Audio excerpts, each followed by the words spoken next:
नमस्कार, स्वागत है आप सभी का। मैं हूं अविनाश पांडे। आज हमारे साथ चर्चा में उत्तर प्रदेश के प्रतापगढ़ जिले के सांसद संगमलाल गुप्ता जी हैं, जो कि मुंबई में एक बड़े उद्योगपति भी हैं। तो आज हम बहुत विषयों पर चर्चा करेंगे और प्रतापगढ़ से खास करके रिलेटेड सारे विषयों पे हम चर्चा करेंगे। तो आप हमारे साथ बने रहिए।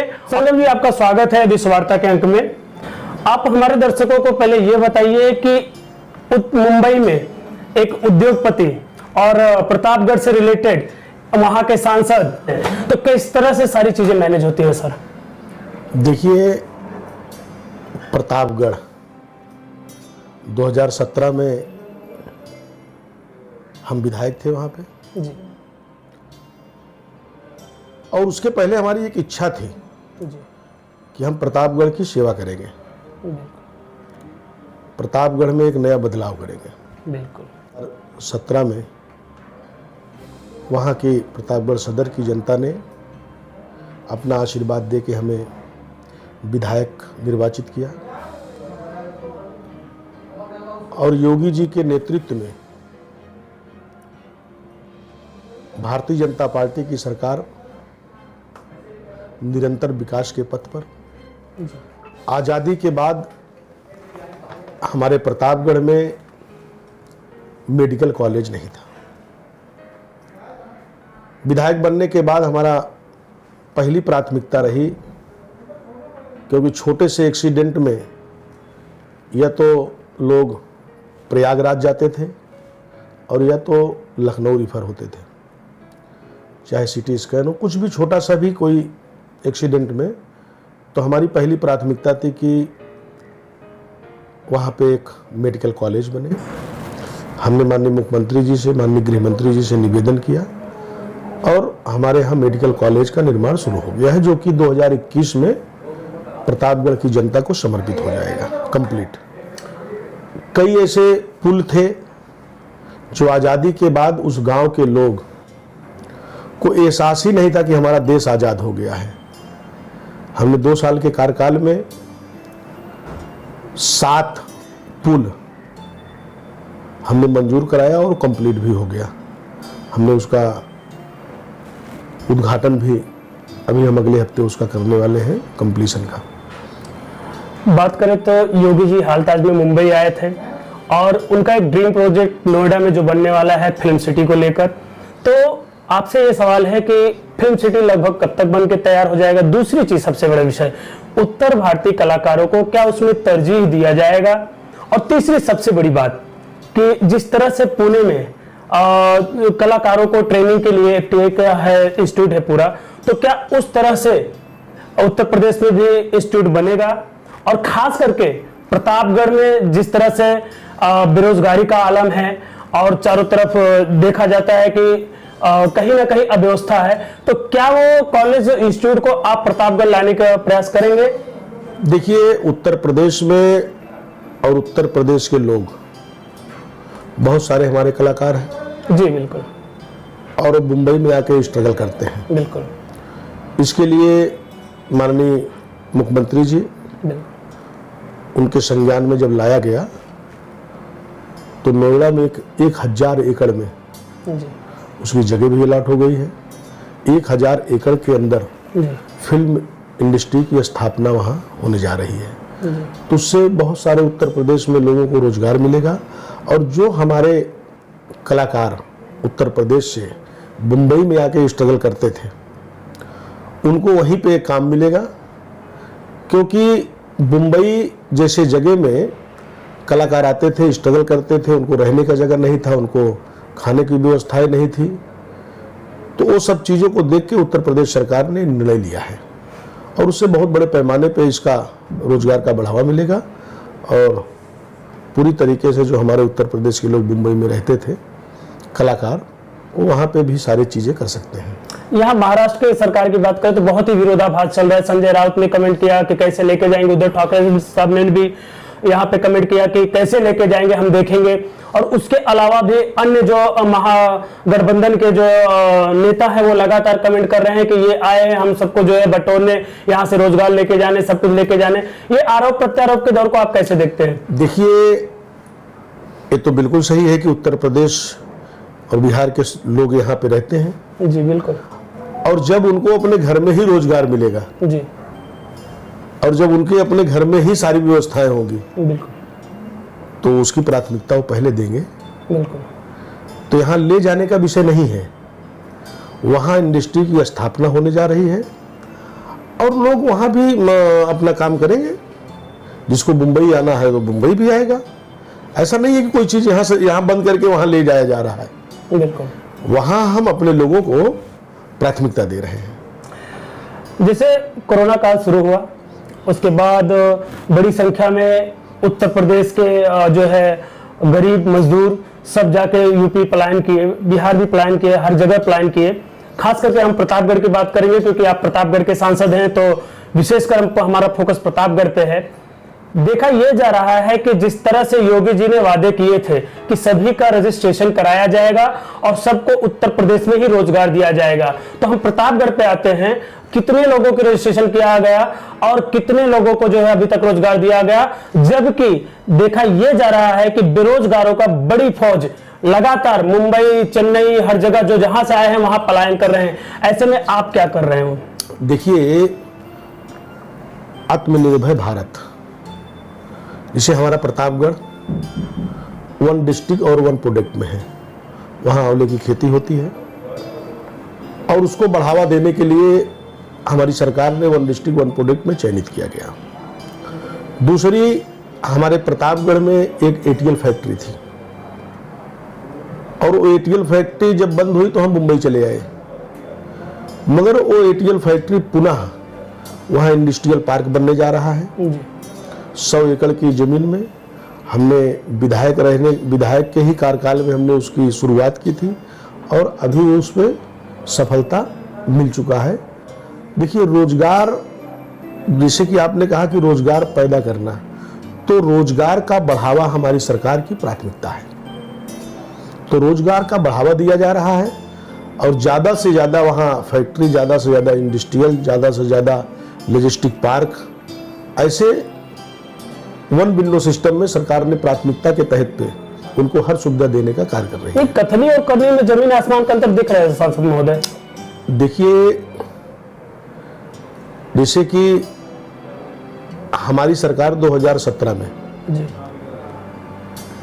बनी और 2017 से निरंतर माननीय मुख्यमंत्री जी 18 से 20 घंटे काम करते हैं। देखिए, बदलाव एक बैग नहीं हो सकता है, बदलाव में तो समय लगता ही है, ऐसा नहीं है। 3.5 साल कार्यकाल में जिस तरीके से उत्तर प्रदेश का विकास हुआ है, जिस तरीके से उत्तर प्रदेश में गुंडा और माफियाओं का खात्मा हुआ है, इसके पहले कभी इतनी सरकारें सपा और बसपा की रही, कभी ऐसा हुआ नहीं है। बड़े बड़े जितने भी भूमाफिया, जितने भी बड़े बड़े माफिया, और हमारी सरकार 0 टॉलरेंस पे काम कर रही है, भ्रष्टाचार का खात्मा कर रहे हैं। बिल्कुल। उसके हिसाब से 3.5 साल के कार्यकाल में आपने कभी सुना नहीं होगा और न कभी पेपर में आपने पढ़ा होगा। इसके पहले की भी सरकारें रही हैं, बसपा की सरकार रही, सपा की सरकार रही, आए दिन रोज घोटाला, रोज सारे चीज होते थे। तो हमारी सरकार समाज के हित में, देश के हित में, नौजवानों के हित में यही कार्य कर रही है और विकास। नहीं सर, योगी जी के अन्य जिलों को हम थोड़ा सा साइड में रखते हैं, खास करके हम फिर प्रतापगढ़ पे आते हैं।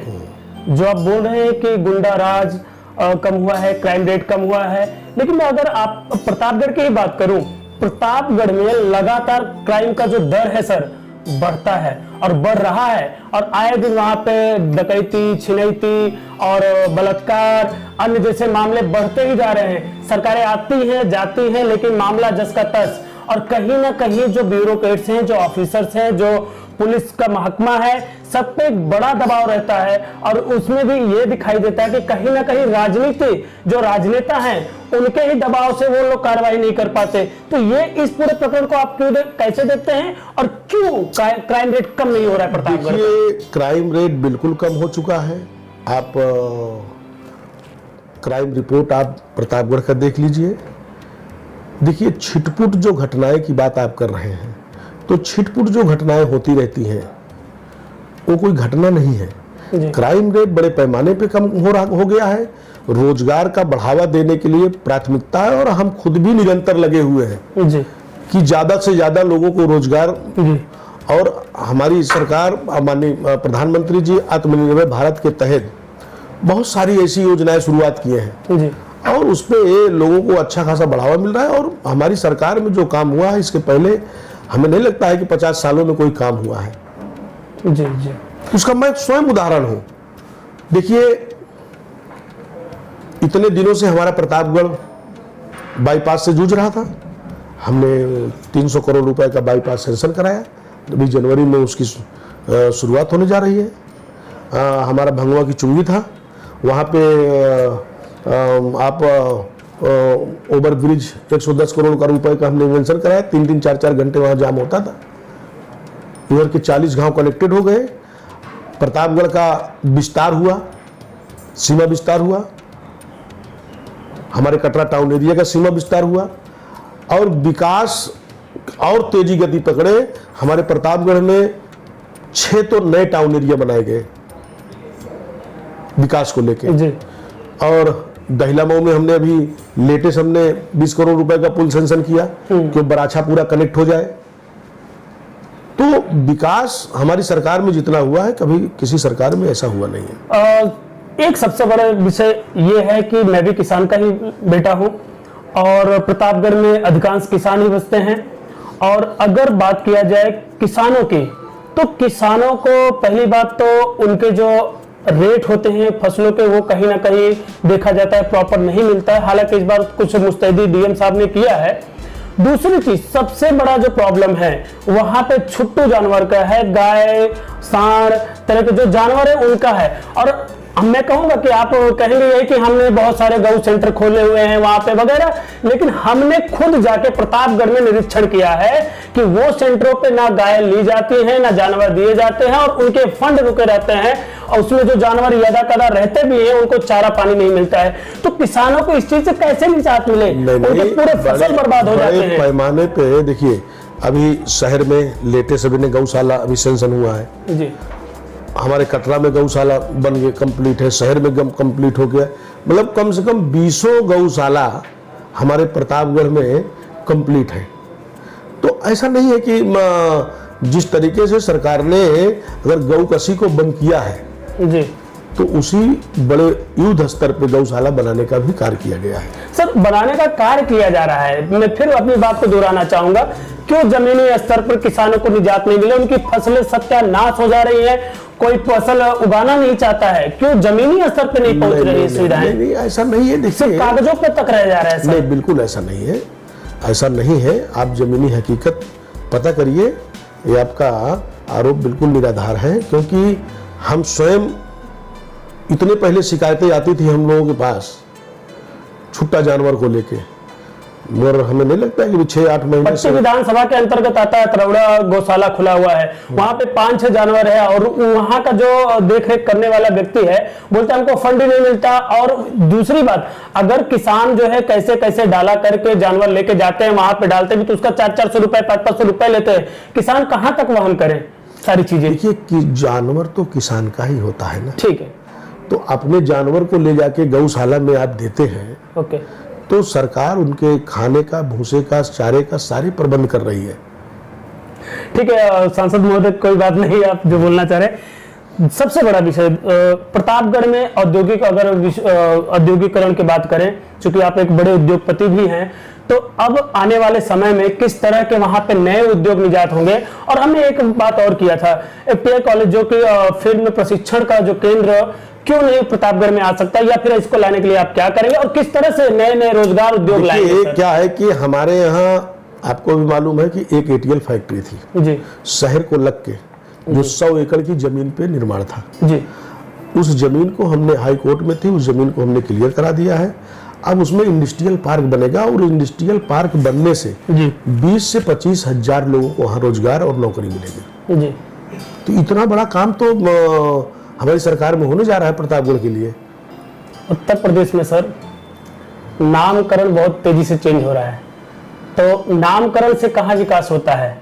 और अगर नामकरण चेंज हो रहा है उस पे देखिए अब एक बड़ी पूंजी जो है उसके पीछे जो है सरकार का व्यय होता है, कहीं ना कहीं लोगों का नुकसान नहीं, है और नामकरण से विकास देखिए उससे संभव नहीं। क्या होता है कि आजादी के पहले और उसके पहले, जैसे अब हमारे यहाँ एक स्टेशन था दाऊदपुर। अब वहाँ दाऊदपुर में तो गांव था न तो कुछ था, वहाँ इतना बड़ा सिद्धपीठ था माँ बाराही देवी का जी। और रानीगंज स्टेशन को, रानीगंज जो टाउन एरिया उसको लग के था, तो उसका नाम सरकार से हमने पत्र लिखा था, उस पर हमारे विधायक जी और हम सब लग के उसके माँ बराही देवी के करने का काम किया सरकार ने। और बात करें सर प्रतापगढ़ की आबादी का, तो लगभग 32 लाख के आसपास आबादी है वहां की, और अगर क्षेत्रफल की बात करें तो 3700 किलोमीटर के आसपास पूरा प्रतापगढ़ के क्षेत्र है।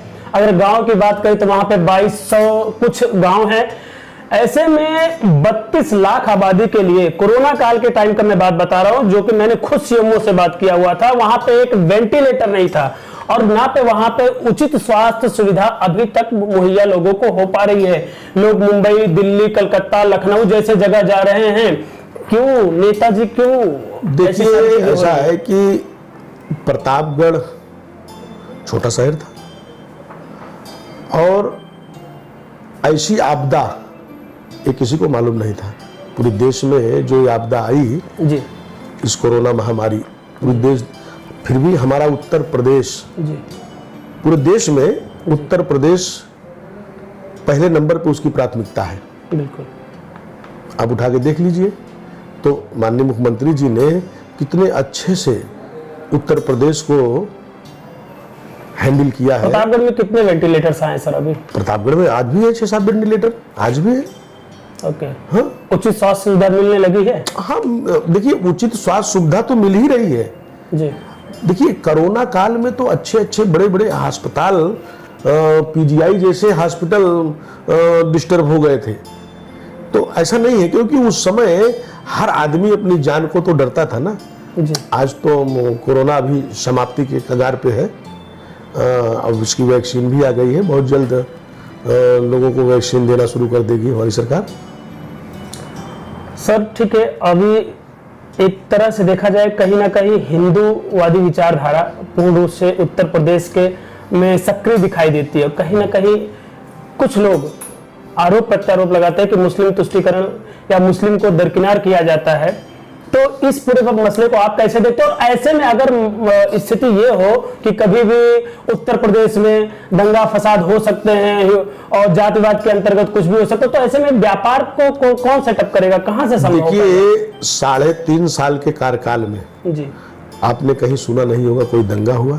जी, और एक तो बिल्कुल कहना गलत है जी, कि हमारी सरकार में जी, मुस्लिम के ऊपर, मुस्लिमों को बारे में जितना कार्य हो रहा है, हमारी सरकार ने 3 तलाक लाया, जी, हमारी सरकार ने लाया ना। जी, और आज प्रधानमंत्री जन विकास योजना, देश में प्रधानमंत्री जन विकास जो योजना है, जी, अल्पसंख्यक की योजना है, इतने बड़े पैमाने पे उसमें बजट दिया गया है कि आप सोच नहीं सकते हैं। जी। जल्द ही ग्राम सभा चुनाव आने वाला है, पंचायती चुनाव आने वाला है। इस बार बात चल रही है कि भाजपा ग्रामीण स्तर पे जो प्रधान के कैंडिडेट निर्दलीय लड़ा करते थे वो जो है पार्टी के अंतर्गत उतारी जाएंगे। तो प्रतापगढ़ की अगर हम बात करें तो किस तरह की आपकी तैयारी है? हमारे देखिए इस बार हमारे देखिए क्या होता है कि भारतीय जनता पार्टी एक बहुत बड़ा परिवार हो गया है जी, और सबको सांसद और विधायक जी, पार्टी नहीं बना सकती। तो बहुत सारे कार्यकर्ताओं को जिला पंचायत अध्यक्ष बनाया जाएगा, जिला पंचायत सदस्य बनाया जाएगा, ब्लॉक प्रमुख बनाया जाएगा, बीडीसी बनाया जाएगा, प्रधान बनाया जाएगा। ये पार्टी की प्राथमिकता है।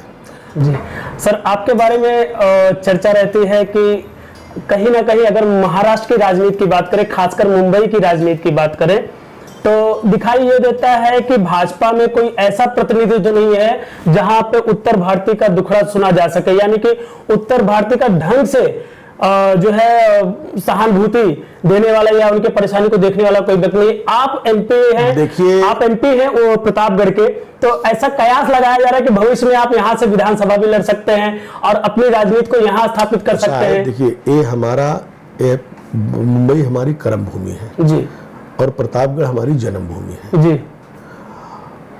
और हम प्रतापगढ़ में सेवाएं देने का कार्य कर रहे हैं। बिल्कुल। और हमारे जो लोग उत्तर प्रदेश से रहते हैं, जी, कोरोना काल में आपने देखा जी, कि हम हर स्टेशन पे जाके जितने भी हमारे उत्तर प्रदेश के लोग रहते थे जी, और हमारे जिले के, हमने 25 ट्रेन जी, यहाँ से अपने लोगों को भर के हमने प्रतापगढ़ भेजने का काम किया था। तो उसी हम अभी जैसे यहाँ हमारा कार्यालय है, जी, तो हम प्रतापगढ़ नहीं, पूरे उत्तर प्रदेश की समस्या, जी, पूर्वांचल की जी, और उत्तर प्रदेश की जी, जो भी गंभीर समस्याएं होती हैं हम यहाँ सुनते भी हैं। जी, यहाँ उनकी शिकायतें कुछ होती है उसको भी हम सुनते हैं। तो हम जब प्रतापगढ़ से हम विधायक चुने गए, प्रतापगढ़ से हम सांसद चुने गए, बिल्कुल, तो हमें यहाँ राजनीति का आवश्यकता क्यों? हम तो सेवा कर रहे हैं। संसदीय का अगर अवसर मिला तो नहीं लड़ेंगे? नहीं नहीं नहीं नहीं, हम जहाँ हमारा पार्टी ने जहाँ हमको लड़ाया है वहां से हम सांसद चुने गए हैं। अब लोग इसका कयास लगाएं कि मुंबई, क्योंकि हमारी फैमिली यहाँ रहती है, हमारे बिजनेस यहाँ है, हमारे बच्चे यहाँ पढ़ते हैं, बेटी हमारी डॉक्टर है, बेटे हमारे IITN है, तो यहाँ आना जी, और यहाँ लोगों की समस्या सुनना, इसका मतलब थोड़ी है कि अरे भाई हम भारतीय जनता पार्टी के कार्यकर्ता हैं जी, और भारतीय जनता पार्टी का कार्यकर्ता जी, तो देश में कहीं भी रहेगा बिल्कुल, तो वो जन समस्याओं से अवगत होता ही रहता है, जी, अपने लोगों की मदद के लिए वो खड़ा ही रहता है। क्योंकि भारतीय जनता पार्टी इस देश में राजनीति नहीं, भारतीय जनता पार्टी एक विचारधारा है। जी, भारतीय जनता पार्टी देश के लिए, समाज के लिए, और देश हमारा मजबूत कैसे हो, मोदी जी के नेतृत्व में वो भारतीय जनता पार्टी कार्य कर रही है। यानी कि अगर पार्टी आपको जो दायित्व देती है तो इससे भी आप पीछे हटेंगे नहीं? नहीं, पार्टी ने जो दायित्व दिया है और प्रतापगढ़ की जनता ने जो दायित्व दिया है हम उसको पूरा करने का भर कोशिश काम करते हैं। और जब से हम सांसद विधायक बने हैं तब से हम मुंबई एक दिन से ज्यादा कभी रहते नहीं है। जी, बिल्कुल नहीं, क्योंकि अब हमारा बिजनेस व्यवसाय है तो हमारे भाई लोग देखते हैं, जी, हमसे तो व्यवसाय से भी कोई मतलब है नहीं। जी, ना हम तो पूरा जो हमारा बचा हुआ जीवन है वो पार्टी के प्रति और समाज के प्रति समर्पित है। जी, आपके कार्यशैली की बात किया जाए तो काफी एग्रेसिव रहता है और बीच में देखा जाए तो आपने कई अधिकारियों के खिलाफ ज्ञापन भी सौंपा था और उनको जो है ढंग से काम करने की हिदायत भी दी थी। तो कहाँ चूक होते, क्यों अधिकारी दबाव में रहते, किसकी वजह से? जो हमारी सरकार की प्राथमिकता है जी, कि सीधे जनता से संवाद हो, जी, तो सीधे अधिकारी जनता से संवाद करें। बिल्कुल, हम स्वयं सुबह अपने घर पे या कार्यालय पे जनता दर्शन का कार्यक्रम लेता हो, जी, तो पूरी तरीके से उसमें अगर कोई लापरवाही बरतता है तो उसके खिलाफ कार्रवाई हम करते हैं। जी। पट्टी विधानसभा जो कि आपके संसदीय क्षेत्र में आता है, वहाँ के विधायक है मोती सिंह उर्फ राजेंद्र प्रताप सिंह जी, जो कि अभी ग्रामीण मंत्री भी हैं। हाँ। कहीं ना कहीं देखा जाता है जब विकास की बात आता है तो आप लोग का कुछ इंटरली भी मनमुटाव, लोगों में चर्चा रहता है कि आप दोनों जन का इंटरली मनमुटाव भी है और कहीं ना कहीं उस वजह से जनता भी डिस्टर्ब हो जाती है, उनको विकास में भी अड़चन आ जाती है। क्या है कि माननीय मंत्री जी सीनियर नेता है जी, पुराने नेता है जी, विधायक है पट्टी से, जी, हमारी जितनी उम्र है उतना उनका राजनीतिक जीवन बिल्कुल, ठीक है। जी, तो हम सब मिलके प्रतापगढ़ में अच्छा क्या हो जी, वही सोचते हैं, जी, प्रतापगढ़ में एक नया बदलाव कैसे हो। जी, तो ऐसी जो खबरें हैं आपके पास वो बिल्कुल निराधार है। जी, हम सब निरंतर प्रयत्नशील रहते हैं, एज ए हम गार्जियन के जैसे उनसे सलाह भी लेते हैं। जी, ऐसी कोई बातें नहीं है। जी, बिल्कुल। रोजगार बहुत बड़ा विषय है 2022 तक, क्योंकि अब हम आपसे ही जानना चाहेंगे 2022 तक प्रतापगढ़ में कितने रोजगार के नए अवसर पैदा होंगे, कितने कल कारखाने आएंगे? ये देखिए, हमारी प्राथमिकता है ट्रैक्टर फैक्ट्री में पुनः इंडस्ट्रियल पार्क बने और उसके लिए हम पूरी ताकत लगा दिए हैं। कई बार हम माननीय मुख्यमंत्री जी से, गृह मंत्री जी से हमारी उस पर चर्चा हो गई, जमीन क्लियर हो गई है, बहुत जल्द वहां इंडस्ट्रियल पार्क बनेगा। और किसानों का जो सबसे बड़ा प्रॉब्लम है छुट्टा जानवर, नहीं, छुट्टा जानवर के लिए तो पूरी तरीके से हमारी सरकार प्रतिबद्ध है। किसानों की आय दोगुनी कैसी हो जी, किसान समृद्धशाली कैसे बने, क्योंकि हमारे देश की 70% आबादी किसानों की है। जी, तो हमारी सरकार किसानों के बारे में चिंतित रहती है और इसके लिए तो किसान बिल 2020 पास हुआ है। और बाकी जो विपक्ष के लोग हैं, जो यूनियन वाले हैं, जो कांग्रेस के लोग हैं, सपा के और बसपा के लोग हैं, वो सब लोग किसानों को गुमराह भी कर रहे हैं। ये सब अच्छा ही था, तो फिर किसान बिल पे सरकार बैकफुट पे क्यों आई? क्यों मतलब कि उस पे अमेंडमेंट करने के लिए तैयार थी? जब आप किसान बिल की चर्चा कर ही दिए तो उस पे फिर हम ये कहना चाहेंगे क्यों बैकफुट पे आई सरकार? कहाँ बैकफुट पे है? तो अभी संशोधन के लिए तो बोले कि किसान जैसे चाहिए वैसे हम बात करने को तैयार है। लेकिन किसान तो पीछे अड़े हुए हैं कि पूरा का पूरा बिल ही वापस करिए। देखिए भाई, किसानों की बात कल भी सुनती थी और हमारी सरकार की प्राथमिकता थी जी। 2014 में जब मोदी जी के नेतृत्व में इस सरकार बनी, उसी समय माननीय प्रधानमंत्री जी ने संकल्प लिया कि किसानों की आय दोगुनी करेंगे जी। तो जो भी बिल, भाई किसान पहले सीमित दायरे में था, बिल्कुल, अब अपने उपज का वो पूरे देश में कहीं भी उसको ज्यादा पैसा मिलता है तो बेच सकता है। बिल्कुल। और तो इस तरीके से जो आप कह रहे हैं संशोधन, तो किसान बतावे, सरकार और बैठने के लिए तैयार है, बतावे तो उसमें संशोधन क्या जी।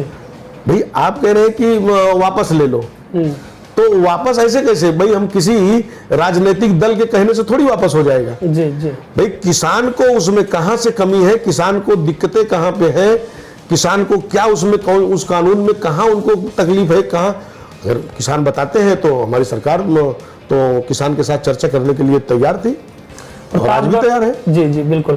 प्रतापगढ़ में बहुत ही छोटे बड़े पत्रकार हैं सर, बड़े बड़े संस्थान के भी हैं, छोटे संस्थान के भी हैं, और आजकल तो सोशल मीडिया भी बहुत प्रभावशाली है, तो हर एंगल से वहाँ छोटे बड़े सब पत्रकार हैं। तो आपके संसदीय क्षेत्र में पत्रकारों के लिए आप विशेष क्या करेंगे, और उनके जो कहीं ना कहीं उनके जीविकोपार्जन में भी इशू आता है संस्थाओं के बराबर सैलरी की वजह ना देने की वजह से, उस विषय पे आप क्या करेंगे भविष्य में?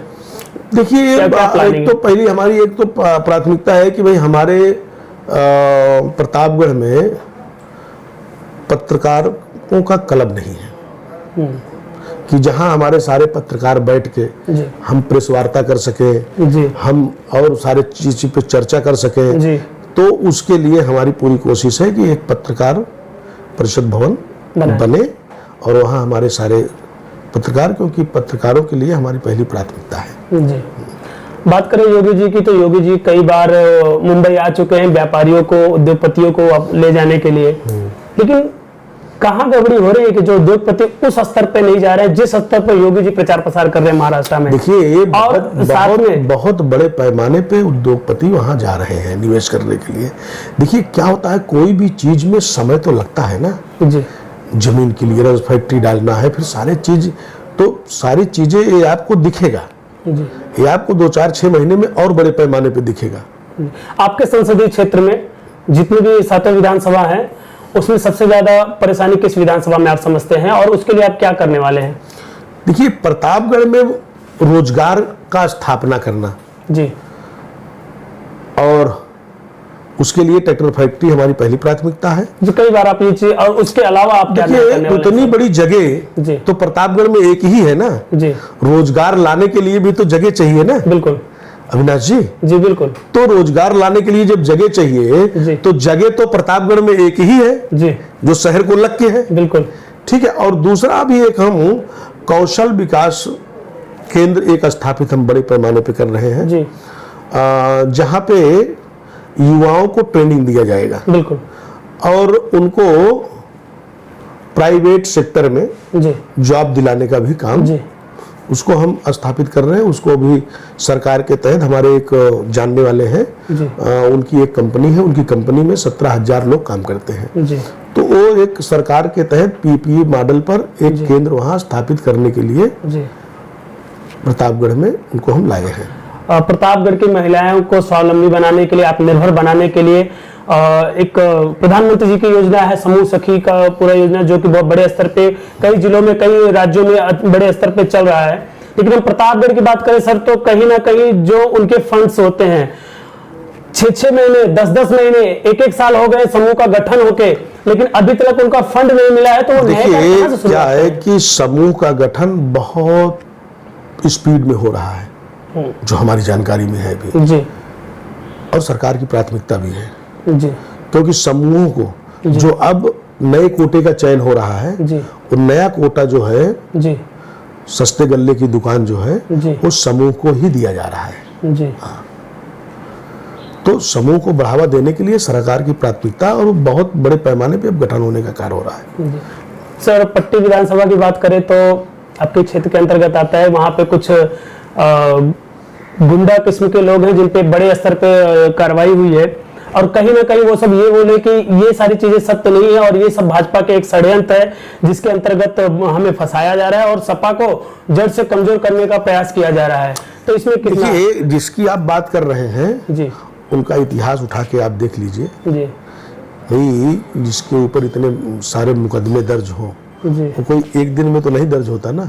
जी और अगर षड्यंत्र के तहत किसी को फंसाया जा रहा है तो उसके लिए तो न्यायालय का दरवाजा भी है ना।